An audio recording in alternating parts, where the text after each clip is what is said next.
Le damos la bienvenida a Ramón Ruiz, representante de los trabajadores en el Banco de Previsión Social. Un gusto recibirlo. ¿Cómo anda? ¿Cómo está? Muchísimas gracias por la invitación. Bueno, Buen Ruiz, día a todos. ¿conforme con el hecho de que casi 40.000 personas ya hayan realizado la consulta?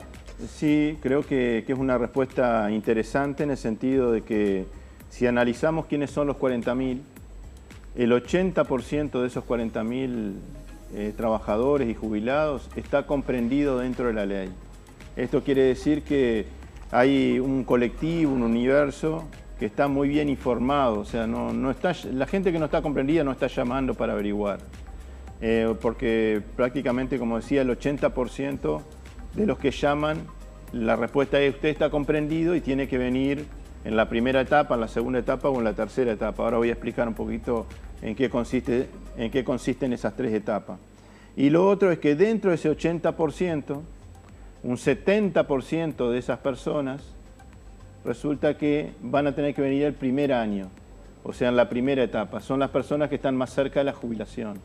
Por lo tanto, creo que las personas se han organizado bastante bien en cuanto a la información, a la solicitud de información, porque se ve que alguien que va a tener posibilidades de venir el año que viene o el otro año todavía no hizo la consulta. Los que más apurados están y que más preocupados están por la situación son las personas mayores de 58 años que van a tener que venir a partir del 1 de abril a agendarse, y el BPS los comenzará a asesorar a partir de mayo. El resto de los trabajadores, por ejemplo, los que hoy están entre 55 y 57 años, van a tener que venir a partir del 1 de abril del año que viene. Esa es la segunda etapa. Y la tercera etapa sería para las personas que hoy tienen casi 52 años, o 52 años, hasta 54, que tendrían que venir a partir del 1 de abril del 2020. Entonces, es muy importante saber de que hay una respuesta muy importante de la gente, pero que es una respuesta ordenada, podríamos decir. Primero están consultando los que están muy cerca del asesoramiento, ¿no? ¿El BPS debió reforzar en cantidad de personal? Porque me imagino que de un día para el otro, que la cantidad de consultas, solo por el hecho de consultar y todo lo que eso implica para los trabajadores. En esta etapa, digamos, en el mes de marzo, que es informar quién está comprendido y quién no, como se hacen por vía remota, en realidad lo que hay que hacer es ingresar a la página del BPS, que es muy fácil de hacerlo, porque es una página muy visitada y la gente muy amigable, digamos. Ahí, poniendo el número de la cédula y la fecha de nacimiento, hay una respuesta automática. Por lo tanto, ahí no tenemos necesidad de personal porque se hace por vía remota. Y el 0800 también en realidad es una respuesta automática a través de un sistema, digamos, que creo que le dicen algo así de robótico, un robot que responde discando en el teléfono, discando el número de la cédula y la fecha de nacimiento. Esa respuesta dice si está comprendido o no. De estar comprendido, le dice a la persona de que tiene que venir a partir del 1 de abril de este año o a partir del 1 de abril del otro año o del 2020 a asesorarse. Entonces no, en esta etapa no, pero para el asesoramiento vamos a contratar aproximadamente 60 becarios de un concurso que hicimos el año pasado, que hay una lista. Ese concurso dejó una lista de prelación que nosotros vamos a utilizar. Esos 60 becarios, 27 van a estar en el interior, son del interior, y 23 en Montevideo, y va a haber aproximadamente una decena de becarios que van a estar con la atención telefónica. Posiblemente, yo entiendo que el primer año seguramente vamos a tener que reforzar eso con funcionarios presupuestados del BPS, ¿no? Quiere decir entonces que, bueno, pero el diseño está para poder ir atendiendo a los colectivos de acuerdo con la necesidad. Sí, y creo que, bueno, iremos evaluando. Yo creo que vamos a estar a la altura del desafío. Nosotros ya tenemos experiencia porque hemos ya tenido el asesoramiento a partir de una ley que se aprobó en el 2013, que es la ley que revoca el artículo 8, o sea, una persona entre 40 y 50 años podía venir a asesorarse y revocar la opción del artículo 8. Ese sistema funcionó, el simulador funcionó. A este simulador que vamos a utilizar ahora se le van a hacer algunos ajustes a partir de la experiencia que tuvimos en el asesoramiento anterior, pero también porque esta ley no es para revocar el artículo 8, sino que es para que los trabajadores puedan desafiliarse de la FAP y para que los jubilados puedan desafiliarse de la FAP. Por lo tanto, el simulador tiene algunas características diferentes a las que teníamos anteriormente, pero la logística, la organización, creo que tenemos experiencia y que no va a haber dificultades para atender a este colectivo, digamos, que seguramente va a venir mucho más predispuesto a desafiliarse, ¿no? Porque realmente sabemos que está perjudicado y que, bueno, que hay que darle la posibilidad, que eso es lo más importante de esta ley. Si a mí me preguntan qué es digamos, cuál es la situación que se generó a partir de esta ley y qué es lo más importante de la ley, y lo más importante de la ley, que independientemente de lo que resuelva la persona, va a tener la posibilidad de elegir entre el sistema de ahorro individual y el sistema de reparto del BPS. Porque hasta ahora, durante estos 22 años, no se le permitía a estos trabajadores que estaban obligados salir de la FAP, aunque quisieran. Era digamos, una obligación y no había posibilidad de desafiliarse. Esta ley, como dijo el compañero Marcelo Abdala hace unas semanas, abre una ventana democrática para que la gente pueda elegir entre los dos sistemas, entre el sistema de ahorro individual y el sistema del BPS. Y eso creo que es lo más importante de todo, independientemente de los números y de la opción que haga la persona. Muy bien, Ruiz. Le propongo cambiar de tema porque también la representación de los trabajadores en el Banco de Previsión Social pretende que se discuta la posibilidad de una modificación que no es menor, que es la normativa que establece el cómo y el quiénes son elegibles en las elecciones, sí, justamente para los representantes sociales del BPS. Sí, nosotros en los primeros días de abril vamos a ir al Parlamento con un conjunto de proyectos, porque entendemos que si bien todo el mundo ya está pensando en las elecciones y hay mucho clima electoral todos los días, todavía falta para que haya cambio de gobierno, ¿no? Entonces, creemos que todavía hay margen como para aprobar algunas leyes. Y pensamos que este año una de las leyes que debería ser aprobada es un proyecto que acordamos los sectores sociales con el Poder Ejecutivo y que está en el Parlamento, hace 3 años que está en el Parlamento, para regular o para actualizar una ley que es la que establece las condiciones en las que se eligen a los directores sociales.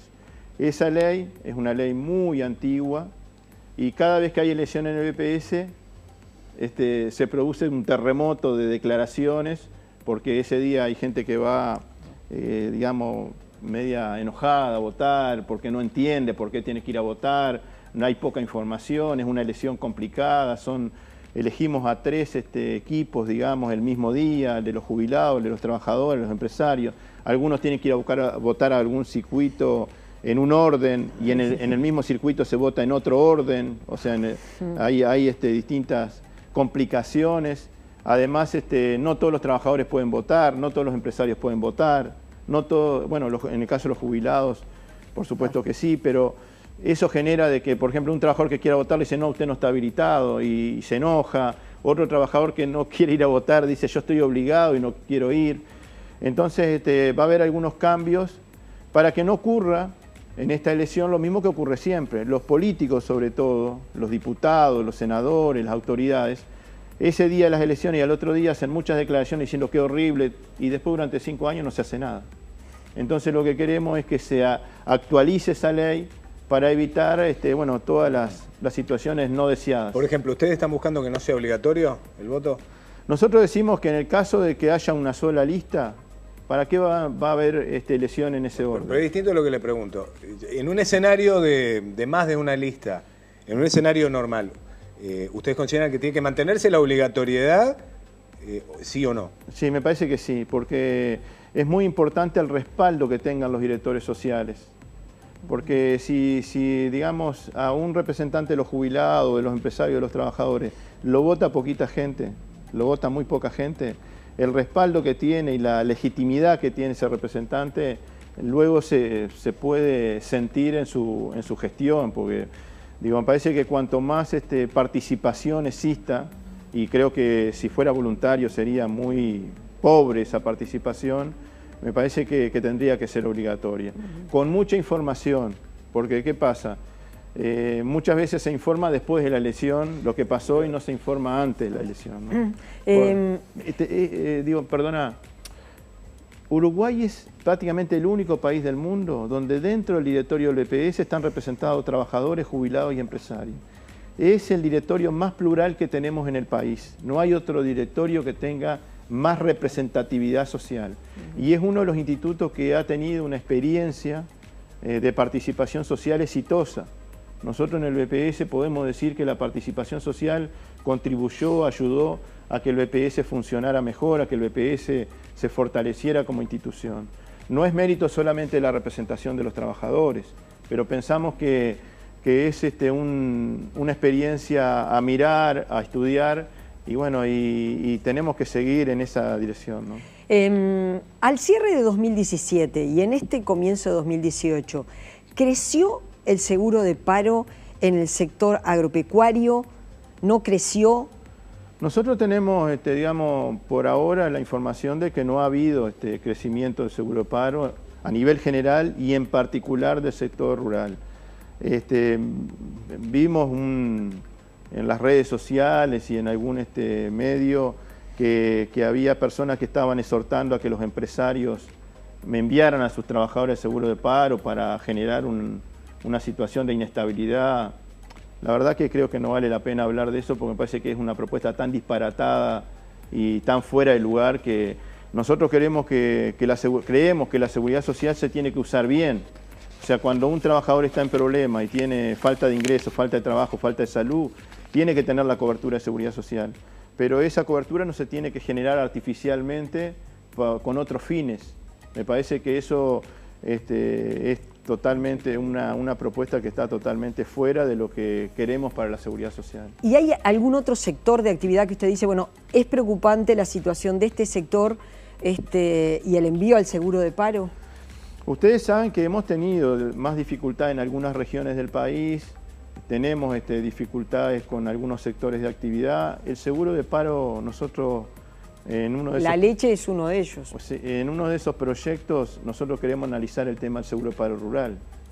O sea, nosotros tenemos un decreto de seguro de paro rural, pero me parece que hay que seguir avanzando en eso, porque, por ejemplo, hemos autorizado prórroga de seguro de paro para algunos sectores, y hemos también impulsado y hemos logrado de que haya seguros de paros especiales para algunos sectores de actividad, por ejemplo el citru, porque la zafra cada vez más corta, la zafralidad cada vez más corta, la cosecha, digamos, de la naranja cada vez se hace en menos tiempo, se produce lo mismo o más, pero hay menos jornales y eso hace que los trabajadores no puedan acceder al seguro de paro. O sea que hay que analizar el tema de la introducción de la tecnología en el sector rural. Hay que ver cómo el aspecto o el factor climático está influyendo en las diferentes actividades. O sea que hay que estudiar el tema del seguro de paro rural. En Juan Lacase tuvimos dificultades, ahí estuvo presente la seguridad social, está presente porque hay prórrogas de seguro de paro. Y bueno, cada vez que aparece una dificultad, yo creo que estamos dando una buena respuesta. Entonces, ¿coincide con esa lectura que hace el gobierno de que la preservación de las fuentes laborales tiene que ser el objetivo fundamental de esta ronda de consejos de salario? Sí, lo ha sido, ¿no? Porque desde el 2005 hasta la fecha, que fue cuando se volvieron a instalar los consejos de salario, lamentablemente durante los años 90 y principio del 2000 no hubo consejo de salario y ahí no teníamos baja inflación y no teníamos bajos índices de desocupación. Sin negociación colectiva hubo índices de desocupación muy altos, inflación muy alta. Ahora tuvimos negociación colectiva desde el 2005 hasta ahora y hemos tenido, independientemente de que cuando me ocurre a mí que pierdo el trabajo es el 100% el porcentaje, ¿no? Pero las estadísticas han sido los indicadores más bajos que históricamente, desde que hay medición, tanto en el tema de la inflación como el tema de la desocupación. Por lo tanto, eso demuestra que puede haber crecimiento de salario y eso no pone en riesgo la desocupación, el empleo y la inflación.